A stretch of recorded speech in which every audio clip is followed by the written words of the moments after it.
Hello. It is a great Sunday. Let's just say the last week has been great. I'm super freaking excited for Wednesday when my mic and my audio interface come in. Yeah, I accidentally ordered the same audio face that Alex has apparently. So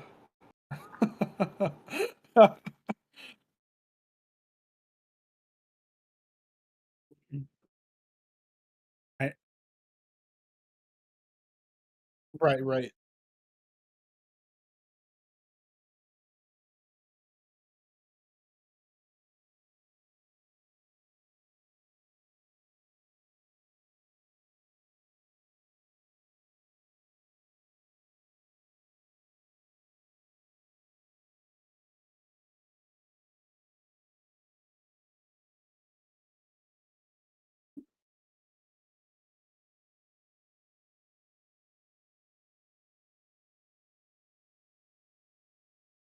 I'm not hearing audio from the stream. Alex sound. Yep. There's no audio in the stream.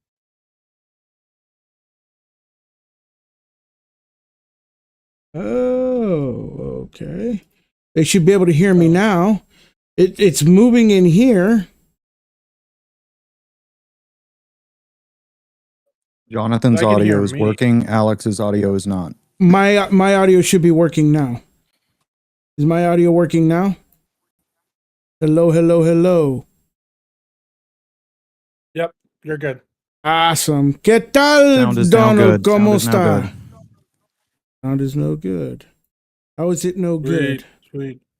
So happy to have you guys here, Darren and Donald. Yes. It was always great to have you guys. Awesome. So as I was saying, Jonathan is getting a PreSonus USB Audio Box 96, and I was telling him that he'll get a DAW called Studio One as well once he goes and registers it over at presonus.com.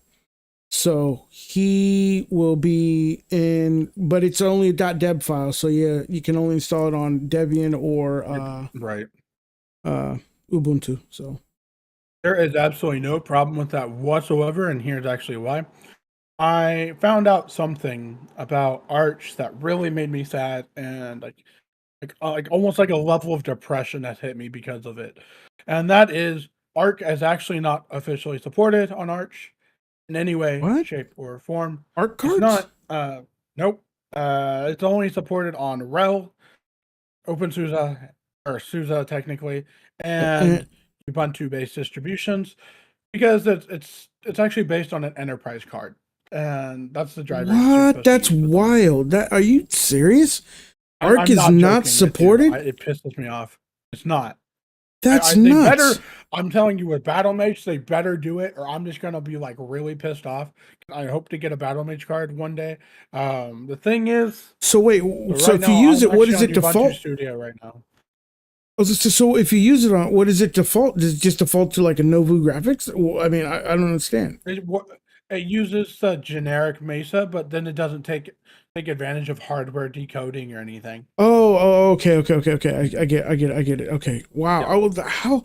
But it's Intel. How is that? I know. It's nuts. I was like, what? Because I had to go through this whole long spiel to get the Intel Arc drivers installed, even on Ubuntu right now. And I mean, it's working now, but man, it pissed me off. I'm not gonna lie. I don't think I've ever been this mad at a graphics card in my life.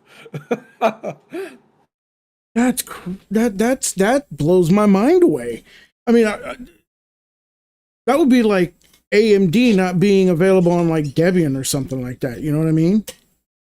Right. Like, imagine for reference, sorry, so you guys understand out there. Imagine if your GPU just didn't work on Arch Linux and you're an Arch fanboy, right? Like your love and the dreams and stuff are just crushed because this company just goes ahead and be like, nah, we're just not gonna support it. Or maybe there's just not a community driver yet. I hope at some point there's something. That's why they have to get it over there pretty soon. I'm sure. They have to. I mean, right. Like that just can't not be. You know what I mean? I don't get right. it.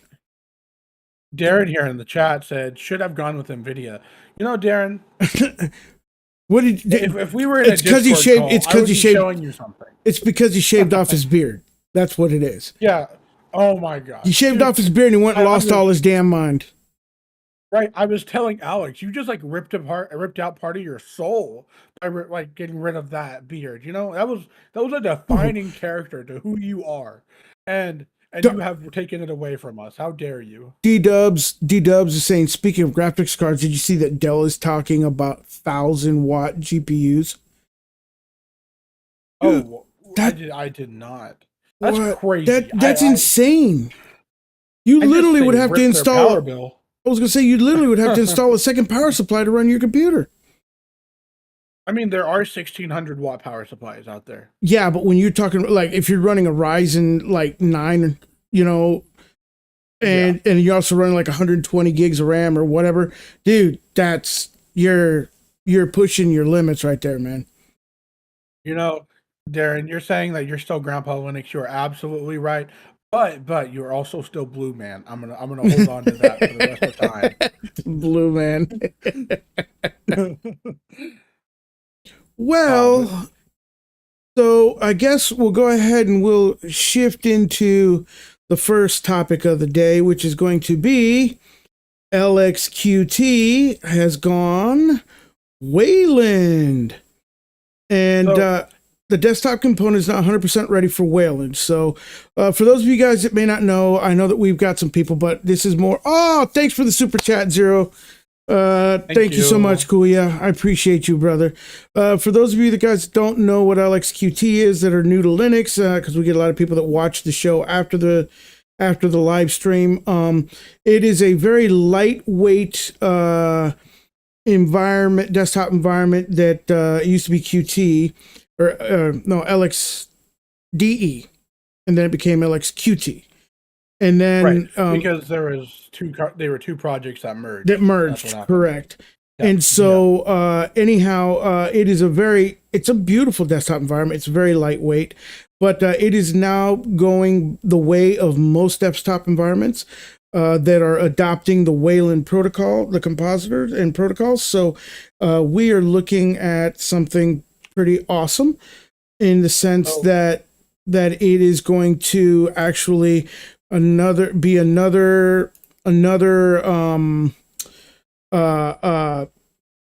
desktop environment that's just propelling Linux into the future. You know what I mean? Oh, I gotta ask a real question here, though. Right, the big thing that makes LXQT so light and so favorable is that it uses OpenBox as its window manager. Right. So what are they doing there in place of OpenBox? Because you have to add Wayland support, but as far as I remember, OpenBox doesn't support Wayland. What are they changing it to? I'm not sure. I don't remember actually, but maybe they're using like they're drawing the windows like they would with what you call it, like when you capture a screen, if that makes sense. The only thing I could think of. I'm on. I think this is their GitHub page. I was looking into this because if you didn't know, I really wanted to find out. They're using Kwin as their backend. Kwin, okay. Interestingly, Kwin. So since Kwin has Wayland support, yep, that's what they're doing. So they're introducing like a compatibility layer, yeah. Essentially, right? Because you can put OpenBox under KDE Plasma, and then you can do it the other way around as well. Yep. The thing is, I don't know if I would want Kwin under it, right? Because I know a lot of people use LXQT for the lightness, the lack of bloat. This almost Kwin isn't that. Well, hold on. Arguably, though, the reality of it is you can't deny that KDE Plasma with Kwin still you're looking at 500 megs, 700 megs at best, with everything installed. Right. So I can't imagine it's going to affect. Now, LXQT, bare bones, fresh, cold boot up right out the box, you're going to hit about 400. So I mean, you're not looking you're not looking Not at that it. much, yeah. Yeah, you're not looking at a huge drastic, you know, disparaging gap there. You know, I mean, it's you might be 100 or 200 megabytes a little bit more, but that's still nothing in the way of RAM these days. You know what I mean? Right, right. I just know there's some people, 'cause we have a lot of them in our community even, that'll be on systems from years ago, they're on dual core still Hmm. or things running DDR3, right? Right. And I know the DDR3 maximum is on laptops at least is 16 gigs technically, even though you can sometimes get away with 32 just depending on the platform. But I mean, a lot of these laptops that they're using are 16 gig, right? And they're gonna want to try to do a bunch of things. So on them, I guess it's just not as big of a deal as I'm probably thinking it is, but Hmm. it does seem, pretty important to point out. Well, Things are just gonna keep getting bigger well, and more intensive. it to a degree. You're absolutely right. Some of these lightweight desktops are going to get a little bloated. I mean, I think that could be the main reason why XFCE hasn't been there. That's why they haven't released the Right. 420 because they're still having an issue of figuring out how to make their window manager work. You know what I mean? To work for it. So yes, there's going to be some bloat, a little bit more bloat to these lighter weight desktops. But what I've noticed though, I mean, you haven't used Wayland yet, have you? I have used Wayland. I'm on Wayland right now. Oh, you are on Wayland. Okay, good. Well, Yeah. I wasn't sure if you had or hadn't because I know you were I playing with it and then you weren't. So, but Right. I back in the earlier days, there were a lot of issues, so I stayed away from it, but right, then on modern day, right, like, it's there's not. not And when that you many look at issues. and when you boot into the desktop environments and you run like top or B top or anything like that, Right. they're lightweight still. Even like your full on, desktop environments are lightweight. Right, because like, I'm using right now, I'm on KDE Plasma, right, and it's Mhm. running with Wayland. Are you on I'm this? only using You're about not, 4 and you're on the 6 or the or 5. this is 5. Okay, 6 kept breaking on me. I think it had to do with the fact I'm using Arc, but that's a whole other thing. right. So it's running about 4 gig, and then it's using about 6 as a buffer. I've noticed that I think that's KDE Plasma centric though, on the buffer thing, because Wait. I've It's noticed that using on other. It's using 6 gigs as a buffer. Yes, it's about 5.5 gig as a buffer or a cache. That's insane. I know. I noticed that as well on recently on another distribution on Manjaro. Actually, it was using about the same. I think they're just using whatever's there, like the GNOME principle, right? If it's how does the phrase go? If it's not used, it's being wasted. I think they're trying to go with that principle, and I don't have necessarily a problem with it because I'm assuming. Let's Oh say I yeah, was it on 8 scales. gigabytes of RAM, It'll it would be scale, smaller. obviously. Yeah, and Yeah, it scales. yeah. But that's just wild that it locks into that. That's wild. But I know. but either way, the actual usage is still 4 gigabytes, right? Is that what you said? Yeah, it's at 3,830 meg right now. And that's because you're running Discord and OBS and Right, and everything else. everything Yes, else. yes. But what That's is it when actually not you too bad. what is it when you do what is it that you do when you what is it when you first boot in cold, do you know? Oh, okay. If I just go and actually optimize my experience before I run anything, right? So like I get rid of a lot of the extra animations and whatnot. That's what I typically do. I will boot in and it'll be about 600, 700 meg total.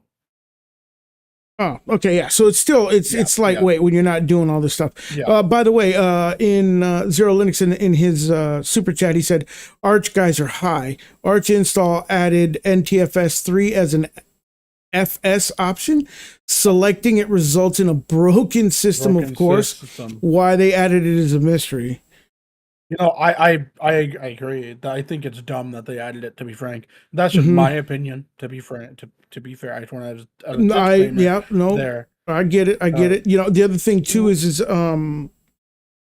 we were talking before the show in the Discord server. He was talking about how he did a video. By the way, he's just a plug for him.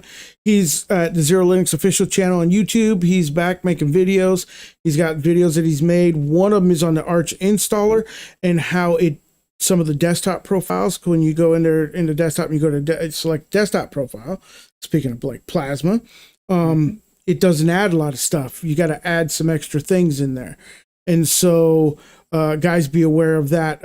Also, like if you select a hyperlink, because you can select hyperlink in there, and it doesn't add hardly anything in there at all. It adds just XDG portals, hyperlink, and that's it. It doesn't even install a bar, a status bar, anything.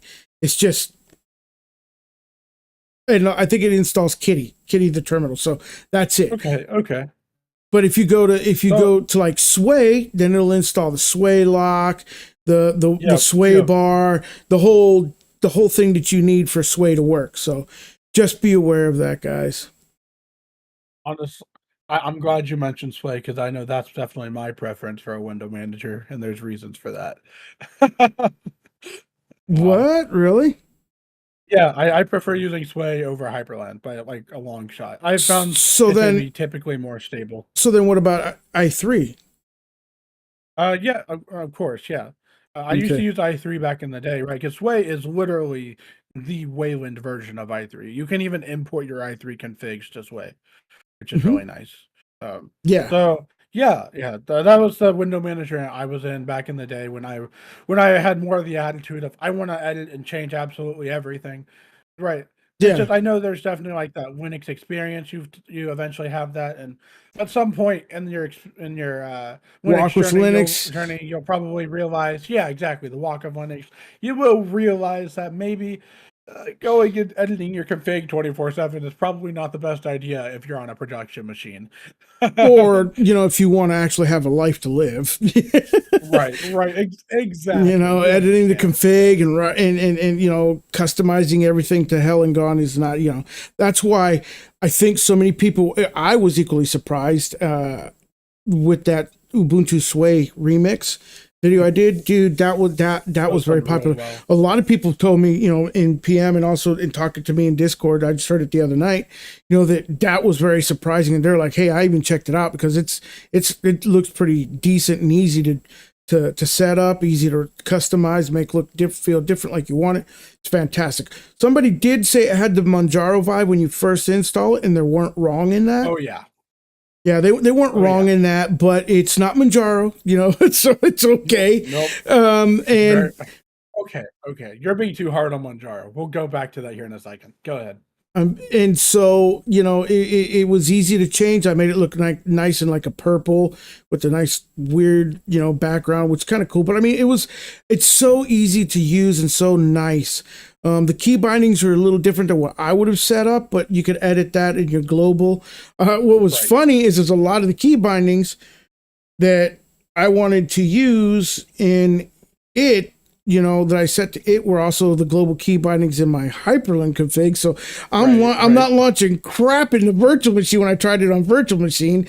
And so I had to install it. Yeah, I kept messing with me. So I had to install it on hardware. So that whole review is done on actual hardware. And I know it surprised you because you're like, what? You actually installed something on hardware? Right. And I did say it was worth it. Otherwise I would have blown it off and said whatever, you know what I'm saying? But it was worth it. It was absolutely worth it. I'm not gonna lie to you. I was really, really impressed with that video. Like quite impressed because I can make my T2 ISOs for my MacBook very easily, right? Mm-hmm. And I've considered making one and using that as my daily on my laptop because where it's still a higher end machine, but I to me on a mobile workstation essentially, Mm-hmm. I don't need a full DE, right? Right. And they have turned Sway into basically a desktop environment is what it looks like to me, to be honest. And I really like it, and I think that the developer definitely deserves kudos and deserves people to be donating and whatnot. Oh, for the Ubuntu Studio Remix, absolutely.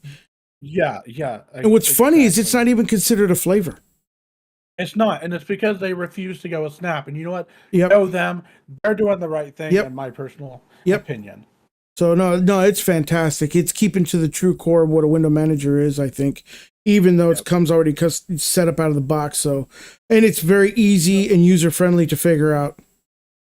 I gotta ask: are we gonna call it a window manager or a compositor? I remember Matt over on the Linux cast is gonna start calling them window managers. Should we join that little fight against calling them compositors, or are we just gonna? Yeah, stick with I'm what the always going to call it. terminology is? I'm going to call it. So it's a direct replacement for i3. Exactly. Seriously, Yeah. i3 is a exactly. window manager. We are So in the same boat here. yeah, Yeah. no, it's a, Yeah. they're all window managers. It does, they're compositors. The Wayland compositor does exactly what freaking ICOM does. Mhm. I mean, it technically, it's doing draws in the different window. ways. Yeah, And I blame the Wayland devs a little bit on this because they decided let's not call them Windows, right? So that kind of messes with what people call it. But you're absolutely right. At the end of the day, what the user sees is that they're Windows, right? Like that's Yeah. what they perceive and they the same understand. ways you would So- see it in PyCom on whether it was BSPWM, whatever, don't matter. i3, whatever, don't matter. It's the same thing. So why do people feel the freaking need to constantly reinvent the freaking wheel when it comes to naming I crap? don't get it. Right, like I understand maybe reinventing technologies, right? X11 Yeah. did need to be replaced, absolutely. Abso- But yeah. you're right with the terminology. There's absolutely no reason to change it because all you're going to do is confuse people, Yeah, right? And you're going to make it's it more dumb. more daunting for new users. Yeah, to me, it's dumb. It's semantics. It's ticky tacky. It's crap. No, it's a window manager. Yep. And so yeah, no, I didn't even know that this was a thing. When did this start? But yeah, for sure, I'm really excited to try it. I'm gonna stick with it Yeah. for So probably 6 months. why were you saying I was being too hard on Manjaro? I played with Manjaro recently. You I guys know. I saw your video. I know I had $1 million energy in that. I was super excited. Bro, I really had not touched that in 7 years. So I was just like, this is coming back to almost my childhood, right? Like that's what it felt like. Mhm. So they've actually done a pretty good job in modern times. Those SSL certificate issues are gone. Most Mhm. of the issues I had before are gone. The only complaint I well, have they're gone against it for is, now. I mean, right. I'm You- saying according to what I see right now. Hold right, on, like the experience I'm having. hold on. I understand what you're saying. I hear you. I saw the video. I watched it. I was Yeah. one of the first one to tell you how many goddamn Red Bulls did you drink before you did that video. C4s, nitro. I don't care what you must have drank every damn Right. one that was on the shelf, man. But Oh man, I was just excited. anyhow, what I was gonna. So for now, they signed their certificate, their SSL certificate, right? Yeah, okay, they did for now. But when was the last time you touched Manjaro before now? Right, it's been 7 years. I'm Okay. not joking. Well, I could tell you that within the last 4 years, that there's twice that I found that they didn't. Okay, I guess I need to revisit it every 6 months or so, and see if that's okay. Yeah. Give it a, So we're not give going to it a let that every one 6 months slide. little- But Okay. But yeah, I'm not mad at him right now. I'll say Yeah. that much. I guess that's what Hey, I'll look, leave it and at. I'm going to tell you. Donald D-Dub says a pro to have different terms is there are fundamental differences in desktop environments and a tiling window manager. That's absolutely right. But what we were And in talking technical about is discussion, the it's helpful to distinguish them apart. Right, we were talking between like a window manager and a compositor, right? So like basically Wayland versus X11 versions, and I was my opinion, and from what Alex was saying, I'm assuming this is his. Let me know if I'm wrong. Is that why should we rename it? Rename it if the user is seeing the same experience, but better in Wayland, right? Exactly. I I mean, Yeah, I'm sorry, but when you look at PyCom and you look at Wayland, right? They do the same job. They have a different way of doing it, but they literally do the same job. They draw the space and orientation of the windows, whether it's got borders, doesn't have borders. You know what I'm saying? They do all that good stuff, right? So the padding, they literally do the same job. They may go about it a different way, but the job is still the same. They manage the Windows environment, right? Right, right. Like, So except, right. You're right. XOR doesn't have a compositor, but we're not talking the technical details here. We're just talking from the user experience. yeah, Your average user has, when you just learn to Linux and learn to jump to Linux and you're coming from Windows, right? You have no idea I guarantee you what there are even people a out there that have been compositor using is. Linux for 5-6 years and don't know what a compositor is. Right.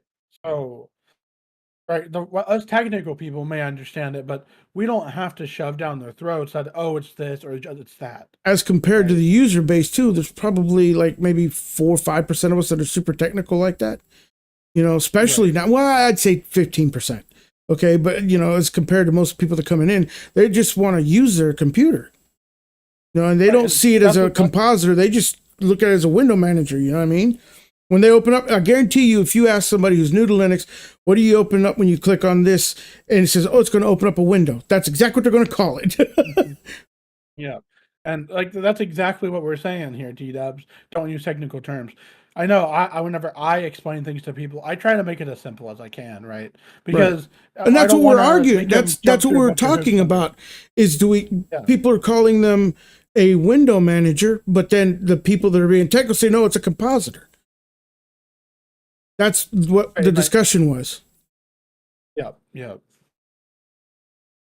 Yeah, we're on the same page, it sounds like. All right. Yeah.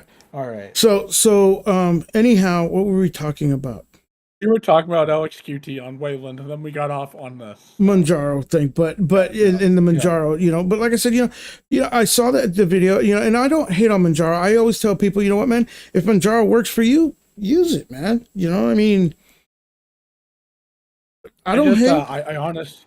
I honestly expected you to make a video and be like, "Oh, Sprungles is wrong in the title," and then have it be like this whole thing destroying Manjaro. I'm not gonna lie, I would have laughed if you did that. But, You wanted me to it troll, would've been do a hilarious. troll video of your video like I did, like I would've- trolled Josh.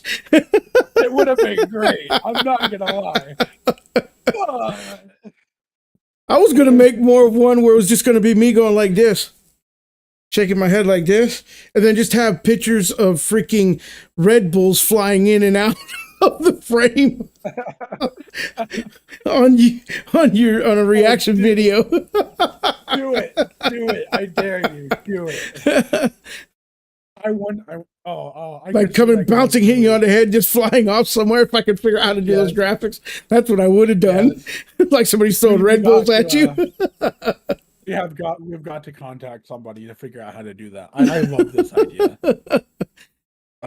But no, yeah, no, it's all good. So let's go ahead and move on to the next topic. So the next next topic is going to be Zorin OS, and it's basically Zorin. Minute. You see if I can get it on Zorin OS screen. 17.1, correct? Huh? We're talking about Zorin OS 17.1, right? Yes. Okay. Anyhow, for some reason I am not able to interact with it. That's crazy. But this is just part of the Linux experience. Yes, it is. So anyhow, it is. Oh wait, now maybe I'll be able to interact with it. Oh, I can. Yay! It refreshed. It has been released. 17.1 has been released with enhanced window app support, education edition. So basically, in a nutshell, let's not get it confused, because when I first saw this, I was like, what? What in the actual fuck? Are they doing a Ubuntu on us?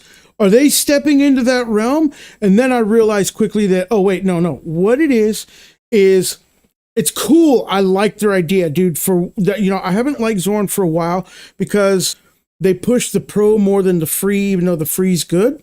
They very much so push the pro. They want the upgrade. You pay the extra money for it, and you get 4 more extra desktops that you can change from. And it's just not enough for the money. You know what I'm saying? Outside of the support, you do get support from it, you know. And if you feel that you want to give them money, then I'd make a donation or whatever. Yes, I'm not knocking them for selling their thing at all.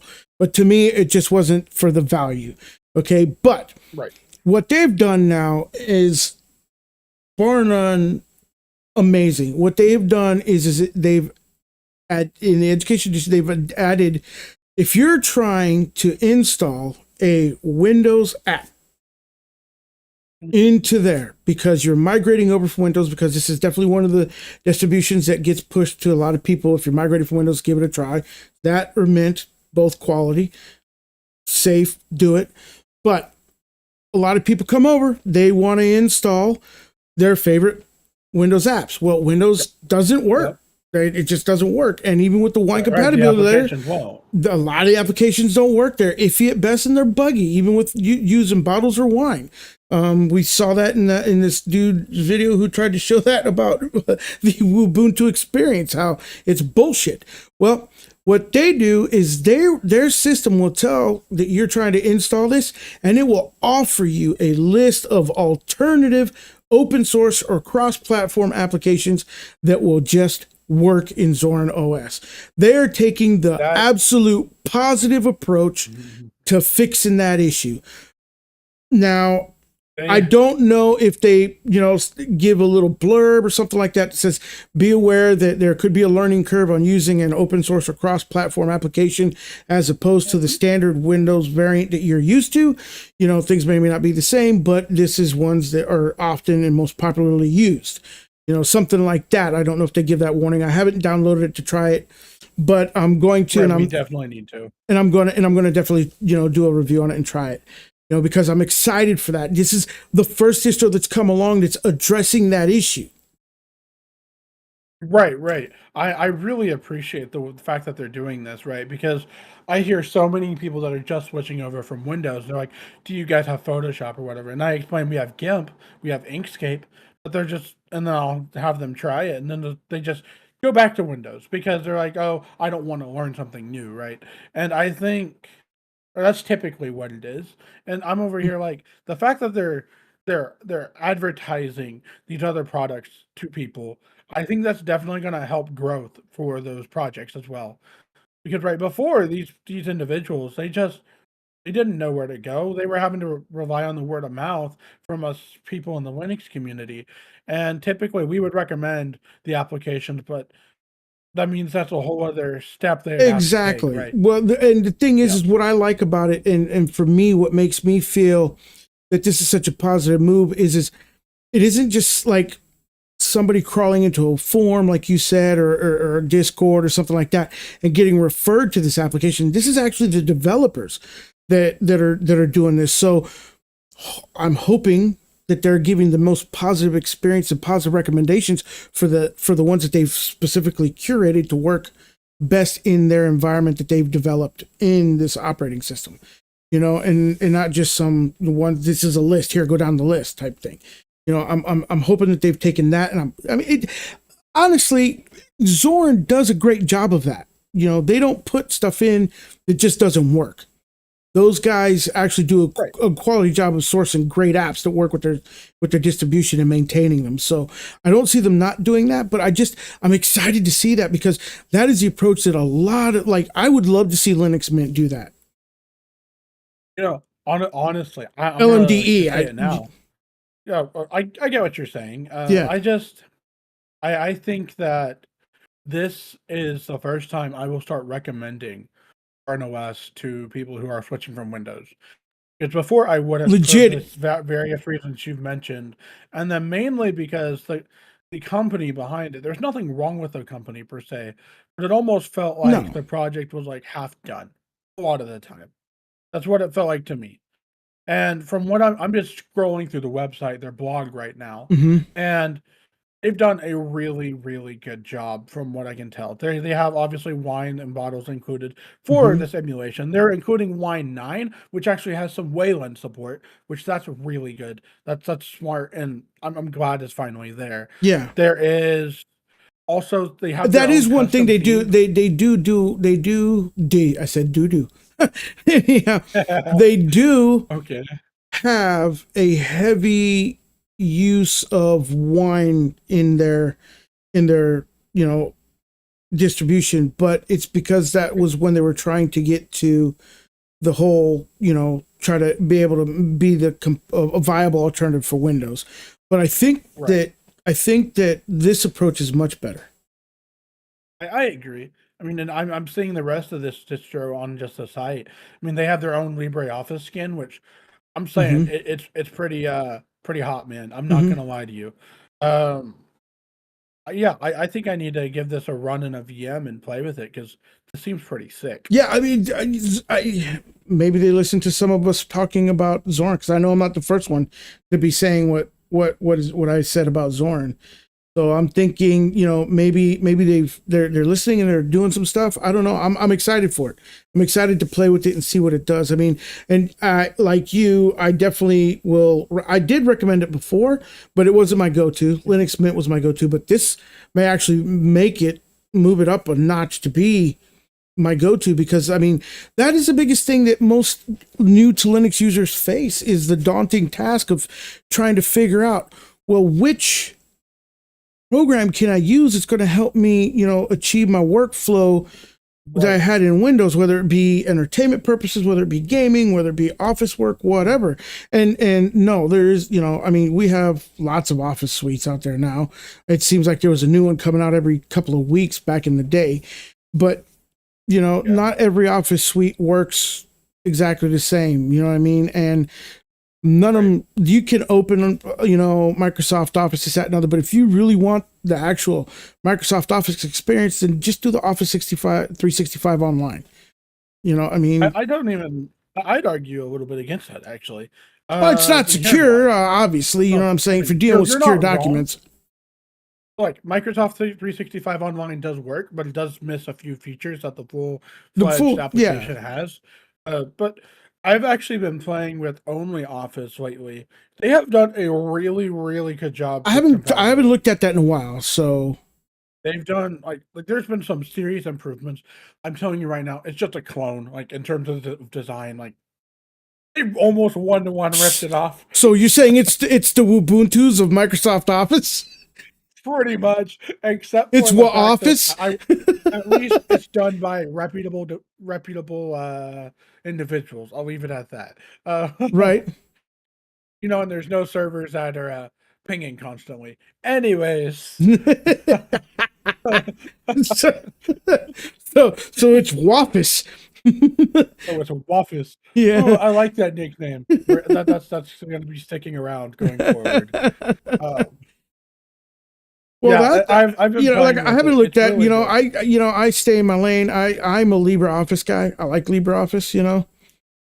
I do too. It's just my workflow has adjusted a little bit over the last couple of months, Mm-hmm. and that is if I'm talking with Linux users and let's say I'm giving my document to another Linux user, I'll use LibreOffice. I prefer it by default. Mm-hmm. But if I'm going to be, let's say, giving it to somebody who uses Windows and is not like super technical, Mm-hmm. I will go ahead and just throw it in OnlyOffice, do my editing, and then export it in DocX, and then ship it to them, right? Send it to them Right. via email or whatever. Right. Yeah, and And they it's usually don't have a problem opening it. really not even with fonts or Yeah. anything like that. 'Cause historically, that's No, always been an but issue. no, I install the proprietary fonts on my end because I do Oh, know gotcha. of those issues. Yep. Yeah. So that's not exactly fair to say there. Well, I'm surprised that Waffus doesn't have them already installed. They do. They have the Arial fonts. That's I Oh, they think the do. default Microsoft Office ones. I Right. just also add in the Adobe and Google fonts Right. because I know some people open in PDFs or they'll open in, let's say like Google Docs or something. Right. So Gotcha. Yeah. Well, that's good. I I mean, that's just nice. yeah yeah So anyhow, I think that's a great thing for them to be doing, with their Zorin distribution. So I'm excited for yep, that. I'm excited to start recommending it. I can't wait to take a look at it. Like I said, I just found this yeah out just the other day. So we talked about it briefly, but then we figured we're going to talk about it here on the show. So I'm looking forward to that. yep So go ahead and we'll move on to the next absolutely. topic, which is going to be Wind Oh River Linux. And this is all you, baby. This is yeah. all you. So if you don't mind, pull up the website real quick. I do not mind. Wind River Linux is actually not specifically what we're talking. Like we're talking about the distribution, yes, but it's not 100% just made for cars, like we're going to be talking about today. It's actually made for other like systems that use embedded solutions, and like Hmm. they have this whole thing. It's really really cool. But what I want to go down like the rabbit hole of talking about today has to do with putting it in cars, and they already have. Yeah, There and this was is not like a Android, no, stereo this is in like the factory car no, radio. This is legitimately this runs the entire car. car, the Yeah, entire car. Yeah, it's this is sick as so hell. cool. Yeah, Yeah, I mean, think of like you know yeah, what I'm it's looking not at? kind So of I'm looking at the picture, right? The initial picture that you pull up on the web yeah, page, the steering wheel yeah. and the dashboard. And the one thing I'm really, really impressed about is these bastards have finally figured out how to get RGB to work in Linux. Right, right, right. I'm really, really impressed with them because I never thought I could say that real Linux was running my car one day, right? Like, think about this 20 years from now, this might be the norm for Uh, everybody. well, think about 'Cause this. It starts with cars. Next thing you know, yeah. where's it at next? Airplanes. Mhm. You know, I mean, that's the next Yeah, logical step, man. 'cause I know Tesla OS is technically based on Linux, It but is. they It's they have proprietary, though. It's very right, and proprietary. that's where I'm over here, like, to me, that's against the FOSS nature, right? I think this is also proprietary, but I see them being more Oh, yeah, it's open in the obviously way they're doing proprietary. it. Yeah, Right, it's definitely right. proprietary. I just don't. But I I don't. see them doing it, like, more being more consumer friendly than, like, what they did with Tesla OS, if Oh, that makes yeah. sense. Well, and also what's interesting is we were talking about it because for once we did our production meeting to a degree live Yep, in a Discord call. And yep, one of the things that we discovered in there about this is that one of our friends in the community, Josh, Tenley yep, J, also known as Tenley J, he actually uses it or used it at his employment, his former employment where he worked at, and he actually installed it and they use it there to run a lot of the machinery. So this isn't just target specific to vehicles only. This is a Linux type solution for just about anything. everything. Yeah. Yeah, because it's just made for embedded devices, Yeah, and for embedded devices. So I mean, that's you could all put it. over. Makes me wonder if LG isn't using it in their refrigerators, or Samsung in their washers and dryers and stuff like that. You know, I mean, where the hell is Linux? And that actually kind of dovetails. And this article actually inspired me to do a video that's going to be coming out tomorrow. In what can I use Linux for? You know, Yep. and what is Linux used for? You know, I mean, and it's just everything. It could be this literally this article showcased that it can be used on pretty much so any and everything you could think of. I mean, we knew. I mean, when you could that it was flexible enough to be used in a lot of places. When you started loading it on Pis and setting up servers on Pis, Raspberry Right. Pis. We've known it's gonna take over for a I long mean, time. I mean, it started in the server space. It's been accumulating over, like you're saying, to Pis, to TVs, to phones, to a yeah, bunch of different things. yeah, exactly. Sony, Bravius, they all have Hmm. Google Android TV on them, and that's Linux. You know what I'm saying? To some extent, yeah. Yeah. Well, it's And that's like proprietary. having the argument of Chrome OS is Linux, right? And we Yeah. could go, yeah, that's a whole rabbit hole to jump down. But my thing is, I actually saw recently that Amazon, their Kindle devices, Yeah.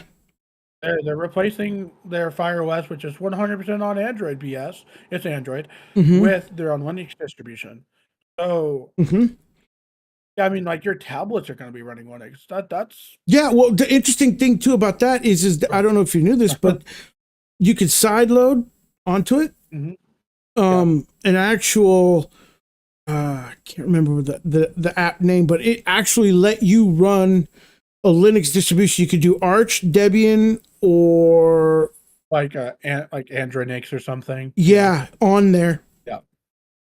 and do everything. Yeah. You know, you literally took everything off your pad, made it so that it was just basically the stock image it was on. Then you launched this app, and then you did whatever the hell you wanted with it, and it passed through everything, the display, the touch sensor, everything like that. It was pretty badass. I can't remember the name of the app because I had one of those Fires. I gave it to one of my kids. Yeah, I had one. I had a Fire HD8. It was it's Android, right? But Yeah. But now they're gonna just be replacing Android altogether, which I'm excited to see what happens because it's not the first Linux tablet, No. but I see it becoming the first widely adopted Linux tablet. You know what's funny is I used to see those everywhere, and I don't see them anywhere anymore. I think the reason why is because it's kids that have them primarily. Well, and also what I find is a lot of people have gone to these tiny. Okay, first off, how do you use a 13-inch laptop? That's what I don't understand. Like these little Chromebooks. Oh yeah, no, I don't. Yeah. So I see a lot of people using those in places of tablets. You know, or they'll do the foldable, like the Lenovo. What is it? The T1 or whatever it is. We're talking about the 2-in-1s? Yeah, the 2-in-1s. Yeah. A lot of people are using those. You know, more than the Fire, because I don't know when the last time I don't even know, to be honest with you. I had the same one as you, the Fire 8 HD. I had that one, but I don't even know where it's at anymore. Actually, I haven't used it in. I don't think I've touched it. I don't even think it'll take a charge. The battery may be like permanently dead. I had a Gen 7 one of those, and I sold it off honestly because they're budget devices. So absolutely. There's a lot that's needed. Everything that Amazon makes is budget, man. Yeah, exactly. Since then, I've got a Lenovo M10 tab. And I love it. It has Dolby Atmos support. It's fast enough for what I'm doing on it. I like to draw and stuff on it when I'm bored. Darren says, I have not figured out how my girlfriend can watch tiny phone to watch TV on it. It baffles his brain. Well, what's interesting is she could take over your TV by just casting to it. right. If it's a smart TV. Right. And then also D-Dubs, or Donald Williams, as he goes in here, he said Wind River Software has a long history of RTOS for embedded solutions. VxWorks is massively deployed and massively expensive too.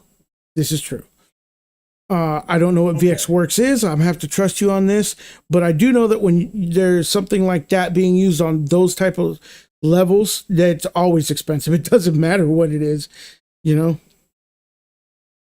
So from what I'm reading here, VxWorks is the first and only real-time operating system in the world to support application deployment through containers. So it was Docker before Docker. Exactly. That's what it sounds like to me. If we're wrong, let us know, D-Dubs, if you wouldn't mind. It's a real-time OS. So whatever you change right then and there, it changes on the fly. Like as you're changing it, it's changing.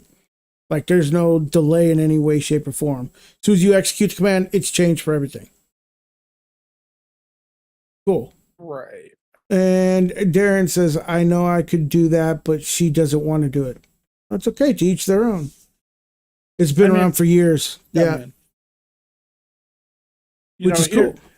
Hey, Darren, you should try getting her a tablet, see if she'll use that, because it's bigger than a phone, but it's not as big as a TV. I did that with my brother, and you know what he uses 24/7? A tablet. Well, you can also, phones today now are phablets. They're almost a tablet. Fair. And they're big enough. My phone has a 6.8 inch screen. Yeah, I got a 6.8 too. I got a huge screen. So real-time OS has an expect response is it exact or expect response time? Because I think you mistyped and meant exact response time. But either way, we get what you're saying. Right.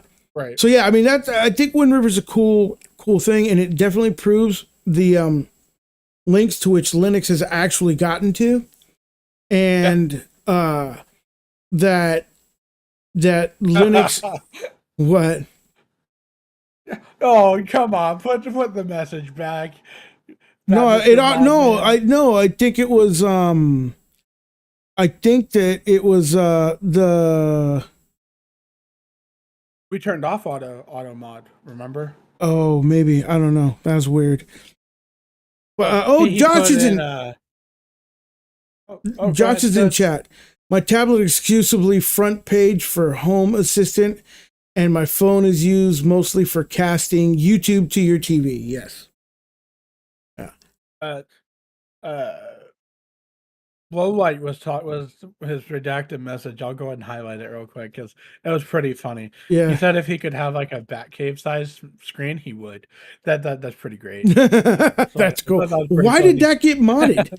That's wild. I don't know. I'm like, dude, that was freaking hilarious. Let's see Also, here. Don Williams said in a medical device, you don't want it to SWP out the task, for example. Yeah, unexpected. Okay. Yeah. Darren saying that his girly friend Mm-hmm. breaks them all the time, so she stays on her phone. You know, I get confused because I know it's a bigger surface area, it might be easier to break, but like, how does she break that and not the phone?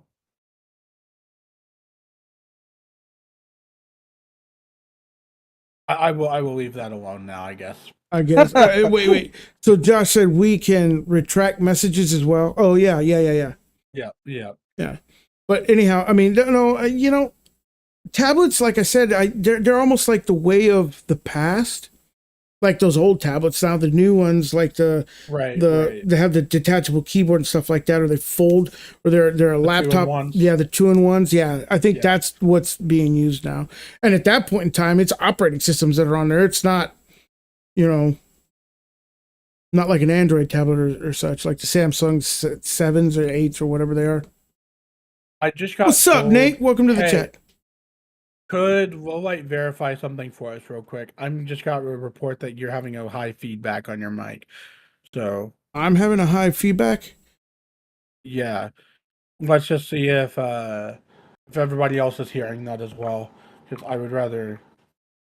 I don't know what feedback I could be having. Letting us know.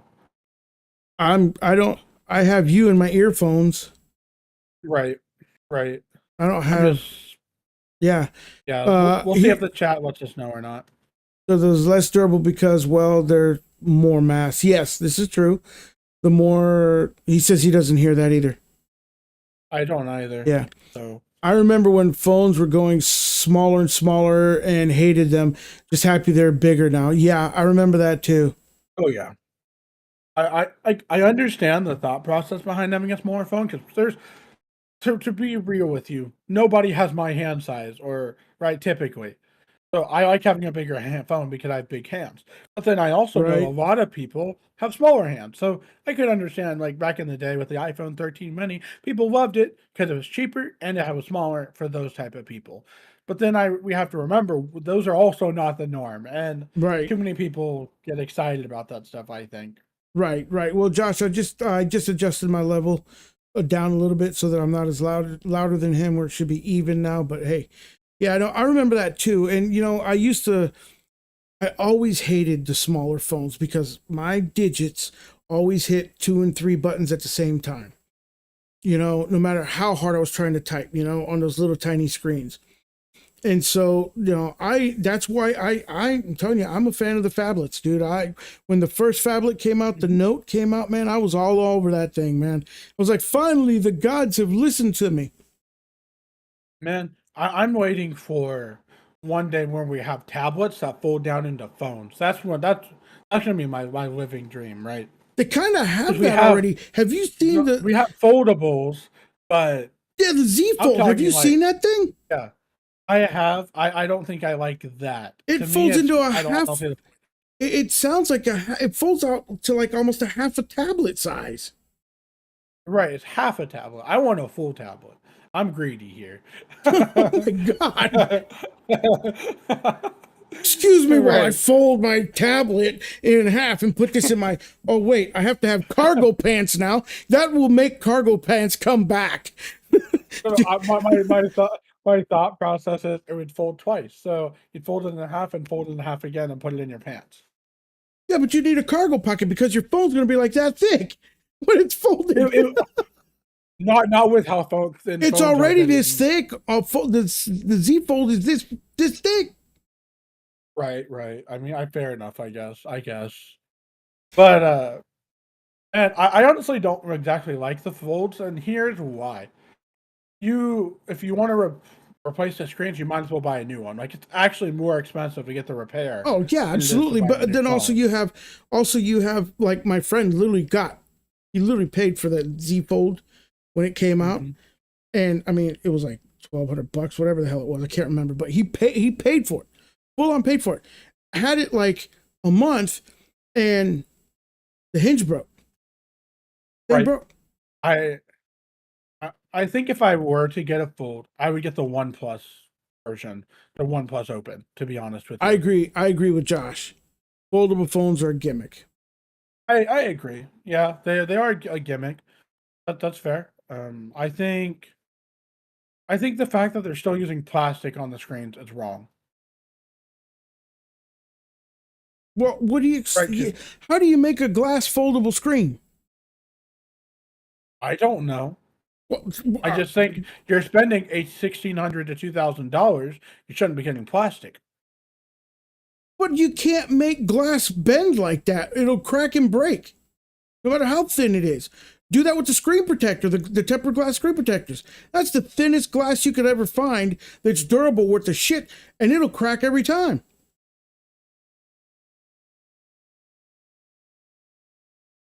I mean, I understand. There has to be another solution, is what I think. I don't know what it is. It would take a long time to Josh figure it literally out. making my point. Foldable glass is just plastic. I mean, you're absolutely right. Yes, it is. That's true. I just think it pisses me off when I think about that. If somebody spends that much money and that's what they're getting, and if they're gonna do plastic, it's got to be stronger plastic than they're using now. Is right. You can damage the fold screen really Well, easily. That's the right word. yeah, well, yeah, but I mean, you could.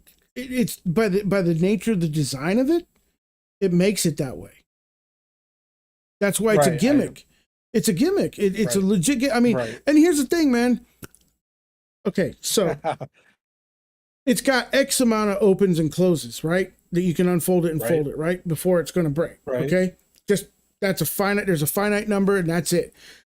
That's a fact. Yeah. So the person that invented this had to know that it is the modern day fidget.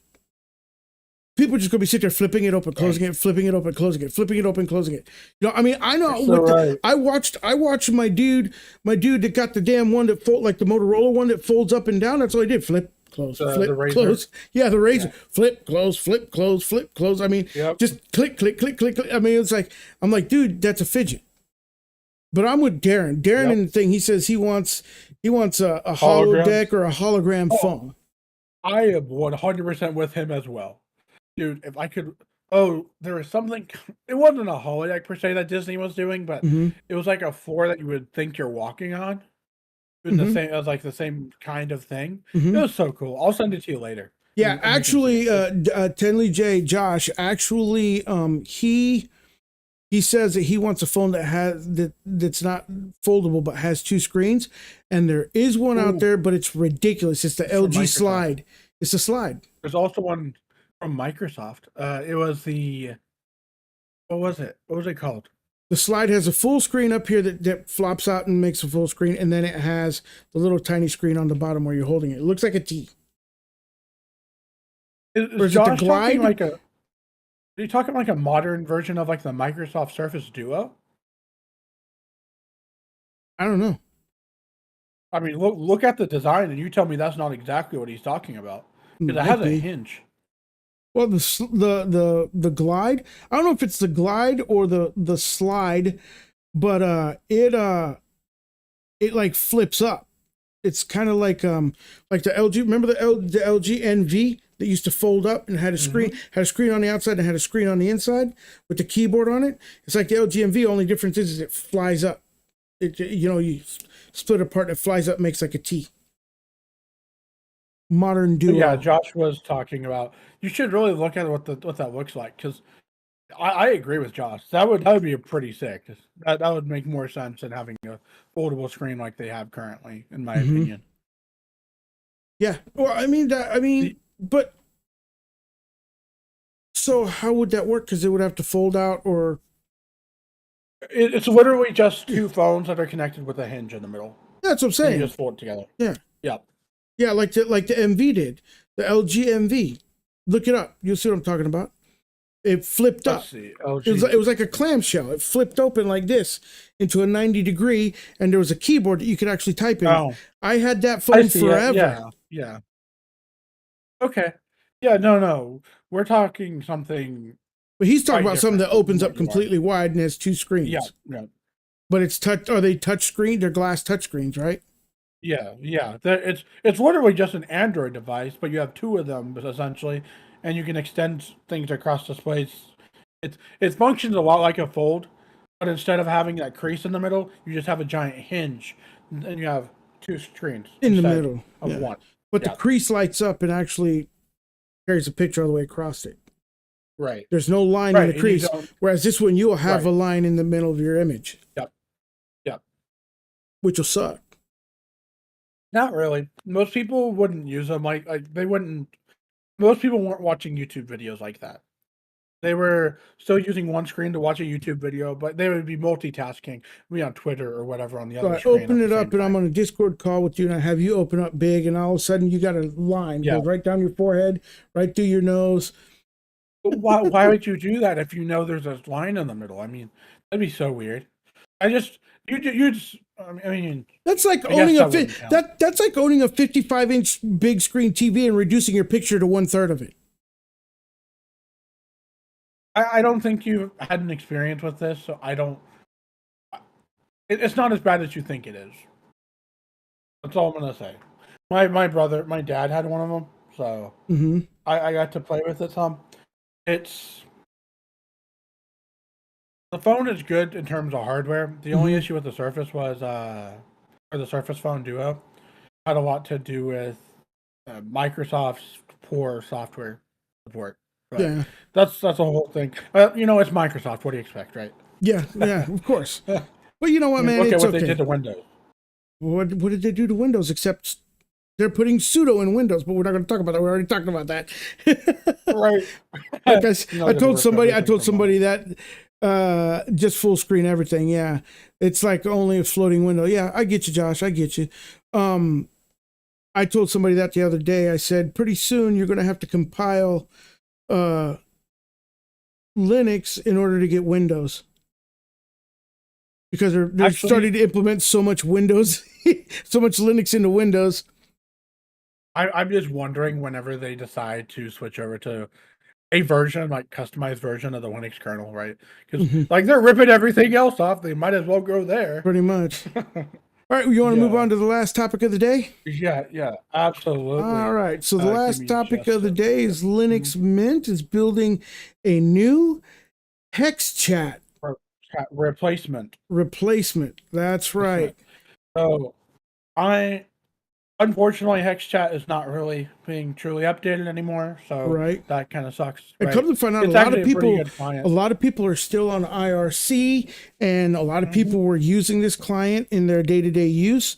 I left IRC many years ago when I stopped using it for Dreamcast games, Sega Dreamcast games and stuff, and when I was involved in that kind of world, kind I of find this funny because yeah. we're in the opposites here.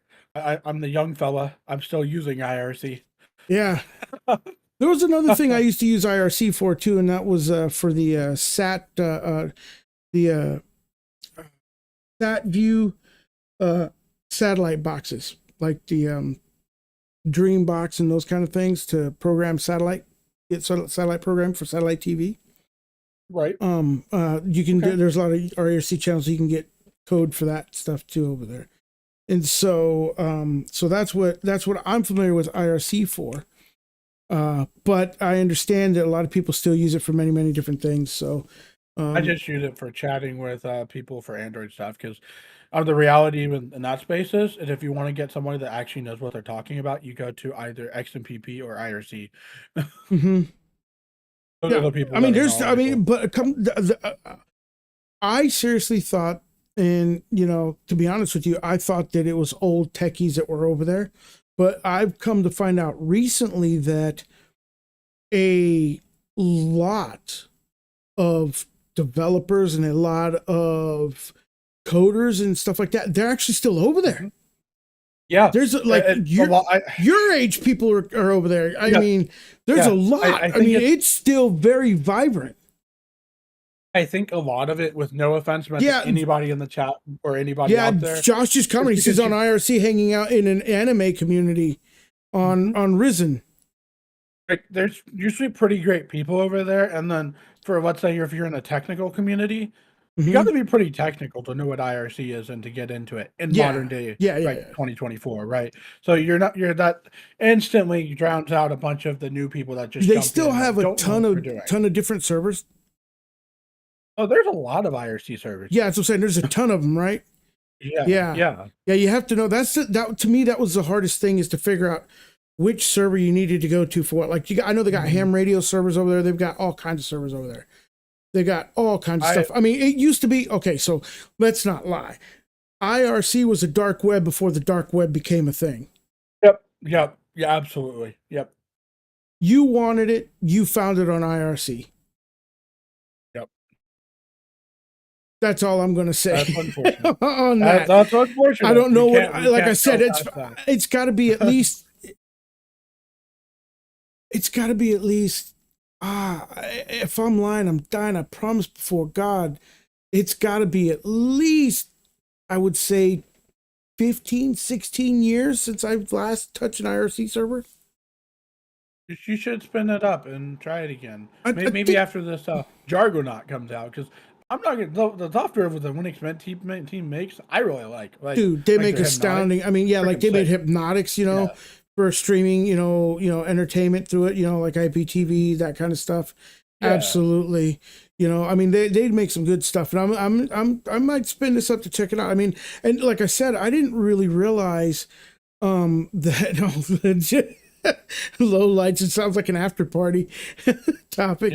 We might just have to do that. We'll see. But yeah, I didn't really realize that the IRC community was still so vibrant. That was something that I recently found out, like before this came along. I just had never talked to you about it. I didn't realize that you were in there doing your Android stuff. Yeah.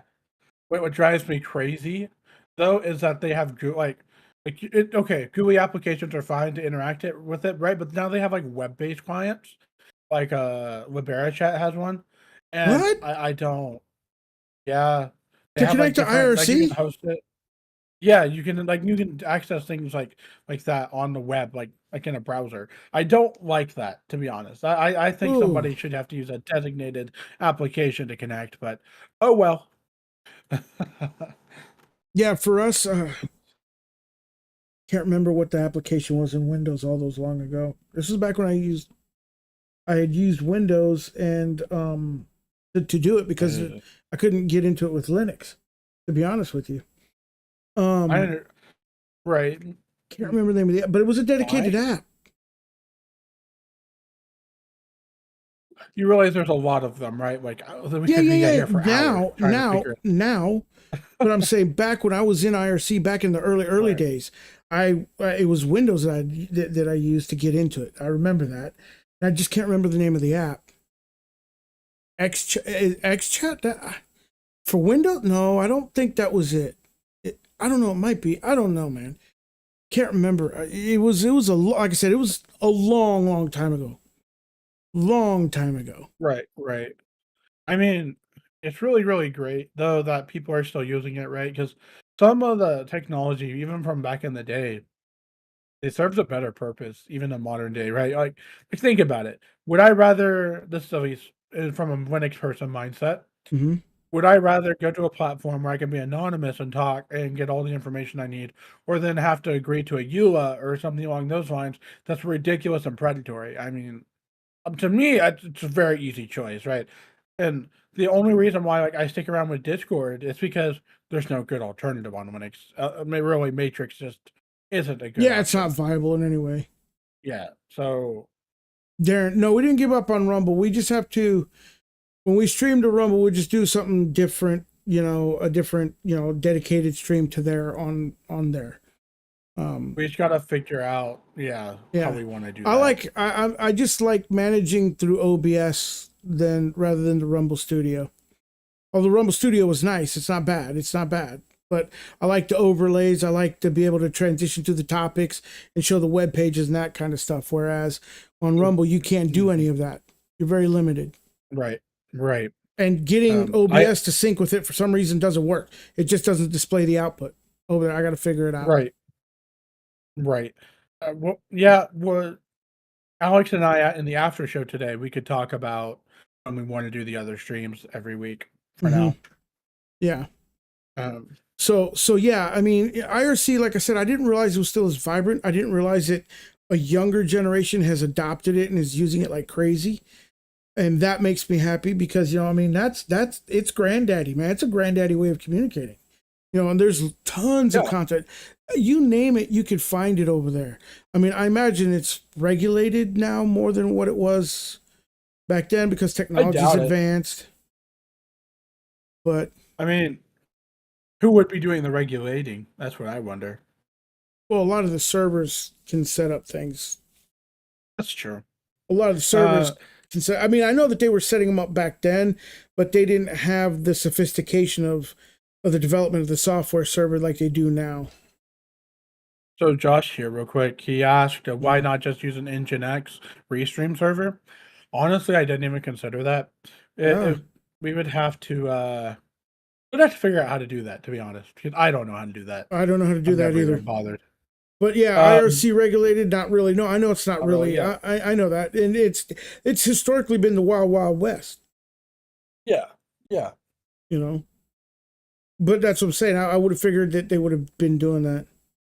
It's bad as it ever was. All right. All right. And I like our IRC. Don't tear me down. I'm not tearing you down, dude. For all your dude. Oh no, I was talking to Josh. Oh yeah. No, it's like I said. It was back in the day when I first got there, bro. It was literally the freaking the dark web. You know what I mean? On there, it was crazy. Okay. It was crazy. Well, then I guess we got to hit you up sometime, Josh, and you can tell us how to do it. If it's not too hard. It's actually pretty easy to set. All right, yeah, I'll definitely hit you up. Figure that out. If we could do that, man, I'd really appreciate that. Yeah. So yeah, I mean, that's cool. Jargonaut is going to be pretty cool. I can't wait to take a look at it. Hopefully, it's got a very familiar design. I bet you it's probably going to look just like HexChat. I'm willing to bet you they're going to fork off of HexChat. Yeah, I would say I bet they're going to. I would say that. Yeah. It'll be interesting. It'll definitely be interesting. And I need to get back in IRC. That was a lot of fun. It's a pretty nice community. Maybe we could set up a TLT server over there. Josh is going to make a video on it just because we asked him. Okay, Josh, but be extremely informative. Do not assume people know shit. Right. Please talk to us like we're 5-year-olds. Just be nice about it. Yeah. Yep. Just know that IRC was first created in August of 1988 using BBS. Yep. BBS. Yep. It goes back a long, long way. A long way. So that wraps it up for the topics, man. How you feeling about it? Dude, I am freaking excited for each of these things. Like okay. I'm not gonna as excited for the LXQT thing because I'm just kind of I'm glad they're adopting it, but man, Zorin OS got me like. For me, it's just the LXQT thing. What excited me about it is a verification of what I said podcasts ago with Jesse, and I said it with you on the podcast that it's just that's the future, and everything when you get desktops like that. And XFCE, they're starting to adopt it. It's just the days are numbered. You know what I mean? Right. And my thing is, I think with them saying they're gonna continue to support Wayland, they're saying we want to go forward. We're not giving up. Right. And that's a good thing. In conclusion, what I do want to say is what is interesting is I do know is that the Plasma 6 you could either it Oh. defaults to Wayland, but you could also log into the X Wayland. Yep. They Yep. still kept the X Wayland, which I thought that was kind of cool. Plasma 6 is great. I was playing with it. I did manage to break it, but that was on me, not on them. Yeah. As usually It, happens. dude, yeah, I mean it's just part of it, and it was in the Arch unstable testing repo. So what Mhm. do you really expect? Pretty much. Yeah, Yeah. right. And so like, but with the Zorin OS thing, Mhm. I'm excited to see a video. Either you make a video or I'll make one. Mhm. One of us is going to make one because it's Absolutely. yeah, it's doing great. The Wind River thing Mhm. with the embedded systems. I'm not necessarily just excited about that like the specific product. I'm excited because Linux is everywhere, Mhm. right? Whether people like it or not. They don't realize it. Most people don't realize it 90% of the time, you know, that they're 99% of the time they don't realize it, you know, that they're using Linux. And then you talk to them and they'd be like, their jaw drops. I'm like, yeah, no, stop giving us a hard time about it. Yeah. Yeah, exactly. But yeah, no, I mean that was fun. I mean, I really enjoyed this podcast. It was very informative, very knowledgeable. The Wind River, like I said, Josh, who's in the chat talking about Wind River, you know, the other day in our Discord, was just like that was pretty eye opening too, man. I was like, oh wait, what? You know, I mean, and then also them using it in cars, and they actually got RGB. That's the first thing that sung out to me when I saw that picture. I was like, how did these people get RGB to work so well? You know what I'm saying? Most people have a hard time with that. You know what I mean? Well, I see your furrow. What? Oh, Darren, you'll never die. You know why? You'll always be in our hearts, and you know it. But you better grow back the beard. Part of me died when you shaved that beard. I'm just saying. Oh, well. Well, anyhow, listen, folks, man, I'm going to say what we always say here in the Linux Tube, man. Y'all keep doing what you do. Y'all keep on Linux and stay blessed, stay happy, and above all, we'll see you in the very next one. Y'all have a good one. Bye, guys. Bye.